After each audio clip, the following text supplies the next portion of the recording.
Awesome. Sweet. All right. Who wants to go first? Yes. Well, thank you so much for coming here to answer our questions. Yes. Not a problem. So I wanted to ask about like the subtle emotional facial expressions that you see with all of the characters. Can you tell me a little bit more about like how that process goes? Like when do you decide like there's going to be something here? It just depends on what the story is. Like if we know that a character, is feeling something about that moment, especially if we know that there's something coming up down the line that maybe hasn't been revealed, but that it would make that character feel a certain way, we try to insert in there and not do it. But really, a lot of it's just in an attempt to make these characters feel human. If they're just kind of standing there, blank face, not reacting to the things that are happening, they tend to feel like two-dimensional. They're just drawings. But when each character reacts in the way that their personality would react, it just makes them feel more unique and something that we feel like these characters need to differentiate themselves from each other. Yeah, I mean, we're like weirdly like weird actors through these characters, because when us or the storyboard artists or the directors or the animators are drawing them, you're inserting what basically you think is appropriate for this character, so you're kind of acting through the drawings. With TV animation, it's a little more tough though, because you can't overly emote, or you run the risk of things getting a little weird. I've noticed, especially with all of the paladins, each of them has a very distinctive style in their facial makeup. Keith is very kind of almost the Bichon anime style. Keith Lance is almost the more modern anime style that's going on right now. How did you guys come about kind of choosing their? I mean, that's our character designer, through and through. Christy Sang, she's absolutely amazing, an amazing artist, and a fan of basically every genre of anime that's out there. She knows them all, like front and back. Honestly, half the terminology that she spits at us, I'm like, just do that, okay, yeah. But yeah, I mean, she does her research, and there's things that even I'm working with these characters regularly, but there are little details that even I didn't realize, were so connected to the other characters until I started having to actually draw that character for a scene that I was doing. I'm like, oh my goodness, I just now realized how incredibly tied together this design language is, and it is a testament to her talent and her dedication and hard work, and she researches everything, and she really just puts so much thought above and beyond what she would ever need to do. Her we'll have design handouts, and her breakdowns for explaining what a new design needs are far more detailed than we would ever bring to the table. We're just make that the coolest character you guys have ever seen. And she has basically their backstory mapped out, and what their emotional state is, and it's really impressive. But it adds so much. Yeah. Well, speaking of that, and sort of going along, one of my favorite aspects of the show is the physical comedy and how that sort of manifests through the facial expressions. I'm thinking of Lance's face when Paige finally reveals that she's a girl, and how. My question is more so how do you balance the really, really fun stuff with sort of the emotionally heavy beats and making sure that everything is. I think you just kind of have to feel your way through it. It's like if you're in a situation where everything is so intense that just throwing a comedy in it is not really going to help the situation, it's just going to kind of derail the emotion of the scene, then you avoid it. But if you're in a situation where there's a moment to breathe, or maybe you need to bring a little levity, we just kind of try to feel our way through it. I think once you're watching it play out, it's pretty easy to tell whether something's working or not. Yeah, I mean, and I think from the get-go we set out to make a show that basically could just be as broad as it needs to be. Other shows that we worked on, it might not have been appropriate, but I think from the get-go we wanted to make a show that could tug at your heartstrings and then just make you almost slapstick comedy laugh. And it helps when you have characters that allow for that, because we have these young, zany characters that are just in this crazy world, but then you've got the Zarkons who you're never going to see Zarkon's face do that. He's she's a serious guy. Yeah. But Paige, Coran, even, and Lance, they can all go crazy. And it extends just all the way down the story. You can have a Blade of Marmora, or you can have a Maul episode, and they both fit in that same universe. Yes. What's the difference between writing for the animation team versus writing for the comics that are supposed to fill in the gaps in the story? I mean, that's more of a question probably directed towards Tim. We've taken a couple stabs at writing ourselves.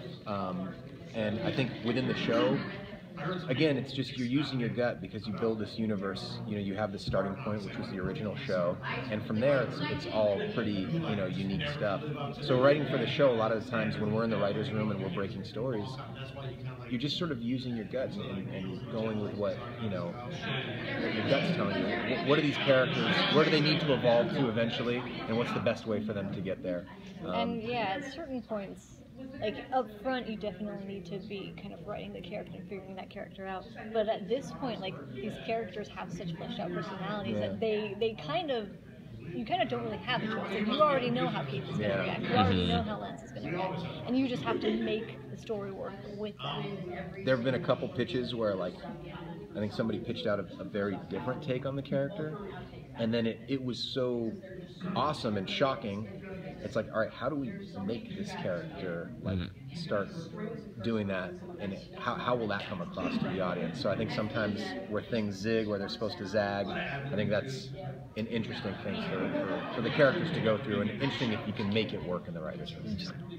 Now, with this being television, but on Netflix with the kind of everything released in the block, it's kind of a different beast than normal television release schedule. What is it like, your time and work schedule on something like this? Because I know when we were talking about between season 1 and season 2, a lot of season 2 had already been done by the time season 1 come out. Is that the thing that's going on with season 3, or are you guys... I mean, animation's such a huge endeavor that you know, a lot of times it's interesting. You'll see like online comments about like, oh, the story should go here, and it's like the story's been written and it's been done. It's a lot. Yeah. So yeah, you need a lot of lead time, and things are definitely done. We, you know, without giving too much away, you know, we're definitely far ahead of probably where people think we are.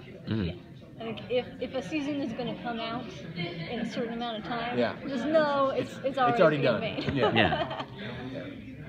So going off of that, I want to have a season 3 question for you. Paige, will she resume the search for her father and brother? Will we meet them? Will we get to see what's up with them and know what happened? I think Paige has never stopped the search. Like, she's kind of reprioritized, and so she's no longer in the mindset of it's me before everything else. I like that. Okay, Voltron is important too, but she hasn't completely like put a stop. It's like if she gets the chance, she's still gonna search, and we saw that in season 2 when she was still searching for her brother and father while you know, carrying out their mission. And so I think that's a thing that's gonna continue. I think the tough thing too is with like so many characters, we can't devote too much time to any one character, so you kind of have to just assume that, like, well, Pidge is off camera. She's been doing that. Ask Netflix for more episodes.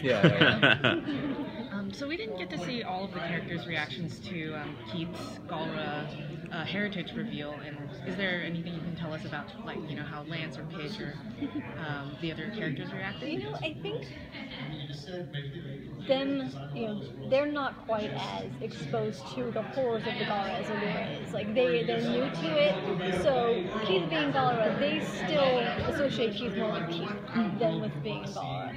Allura's reaction was very different because she knows exactly like what the Galra are capable of, and so it was just something that was kind of hard for her to accept. And even though she knows Keith just as well as the rest of the guys, she's witnessed him be a good person, but it was still something that she had to come to terms with on her own time, and she did. Like any good person, she learned from her mistakes, and she fessed up and she apologized, and they moved forward. But it's, you know, I think it's safe to say that though there may have been some shock from the other paladins, like none of them really turned their back on it. I feel like Hunk's the best representation of the rest of the team. He's like, how much of you is Galra exactly? You know, so I think that's kind of where the rest of the team stands. Yeah. And another, to go on with Allura, you know, she passed all this judgment on Keith and on the Galra, even with the Galra that were, you know, helping her. Now that she knows that Hagar is one of her race, is that going to cause, I mean, obviously, without getting into any spoilers, is that going to cause some introspection within her? Is she going to, are we going to see maybe her looking? I think it just allows us to play that duality, that there's no black or white. There's a whole lot of gray area in between. And I think, you know, if anything, it just allows her mind to expand even further and be more understanding of sort of the horrors of war and Yeah, I think we started Allure in this place where she seemed like she was the most knowledgeable of them. She knew everything, but now I think even she's realizing that she has a lot to learn. Yeah. And so it just puts her kind of in that same boat with the rest of our paladins. They're all pretty young. They're all still growing and learning. I think that was the interesting thing, is that she has this sort of regal quality, and she has the 10,000 years of history behind her, but she's just as young as everybody else. She's coming to all these realizations almost in real time with everybody else. She has that history, so she has those prejudices kind of set in place, and for her to overcome them, she's handling them like in the teenager group. Cool. I literally just had a question on my type. I just forgot. Okay, so here we go. One of my favorite things about the show is just seeing how when you pair two people, or when you send one person off to have their own episode, sort of what the hijinks are that can ensue. So what maybe fun things do we have in store for our paladins of like pairing up and going on missions in this coming season? I mean, that's always the fun thing, Yeah. kind of getting them with the paladins. You know, you don't usually see these certain groupings, so grouping them together, and that's always fun for us. It's something that we really enjoy doing. Only problem is we don't have them all together. They can't form Voltron. Yeah. So we try to fit it in where we can, but there's always a very big interest from the parties at play that make sure we see Voltron. Yeah. Yeah. And so we try to play with it as much as we can, but unfortunately we don't get like large swaths of episodes to be like, and one person and two people. They kind of need to. And sometimes we have to like sneak it in on like non-mission based stuff. It's like these two characters interacting on the castle ship. Or, you know, that's kind of how we have to sneak it in sometimes. But we love doing it. We just do. for the record. It's the best part, just seeing, like, I mean, we've all had that weird friend dynamic where it's like, in a group of three, you're great, but then as soon as that, like, mutual friend goes, it's like, Things this get is a little weird. Yeah. And, Yeah. I've always enjoyed that, just seeing, like, how do these two friends interact? So, it's fun. Cool. Awesome. Well, thank you. Thank you so guys. much. Yes. Cool. Awesome, guys. Thank you.